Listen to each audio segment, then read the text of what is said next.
to hear from my Creator, from God, every day. So I turn to the pages of the Quran, and that's where I find my peace. My name is Maryam, and I'm from America. And before I came to know Islam, my life was pretty okay. I thought I was fine. I was happy, kind of. I thought I was a good person, and I didn't really worry too much. I had been trying to find a religion to suit me because I wanted a connection with my Creator, but I couldn't find one that didn't have too many contradictions and too many questions.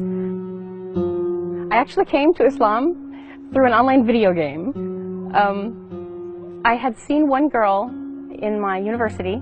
She wore hijab, and I watched her every day, and I kind of fell in love with the idea of hijab. There was a time when she spoke to a classmate and explained why she wore the hijab, and I just fell in love with the idea of somebody being judged for who they are instead of what they look like. And then later, while I was in this video game, I found a group of men in the game that treated people very differently.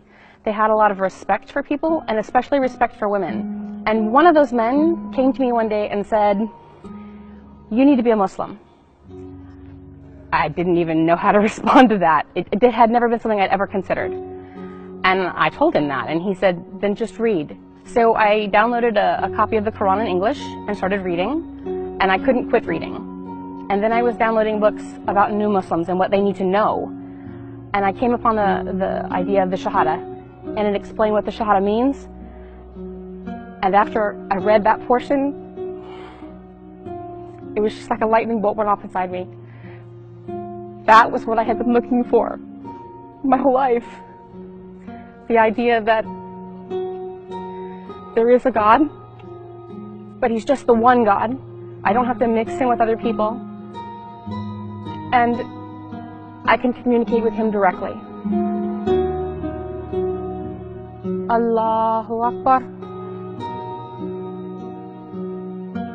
I really think the biggest problem for Muslims who are engaged is they're trying too hard to be like non-Muslims. They're trying to be like the West. They think that it's more progressive and it's better, and they think that that's the more modern thing to do. And from my entire heart, I can tell you that it's not. I've lived both.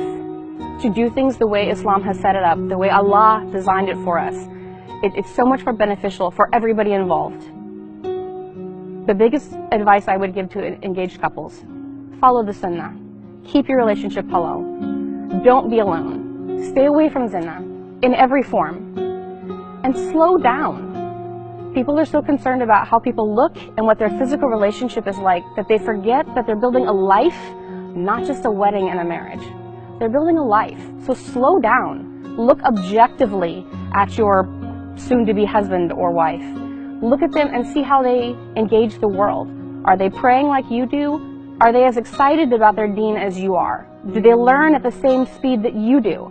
Because if they don't do those things the same as you do, it's going to set you up for conflict. If one of you is very strong in your deen and the other is very lazy in their deen, it's going to cause a lot of problems in the house. And that's not necessary. Pay attention to those things and be objective. Don't jump into love before you know that this is going to work for you. Slow down. Allah gave us these rules for a reason, and they work when it's done correctly.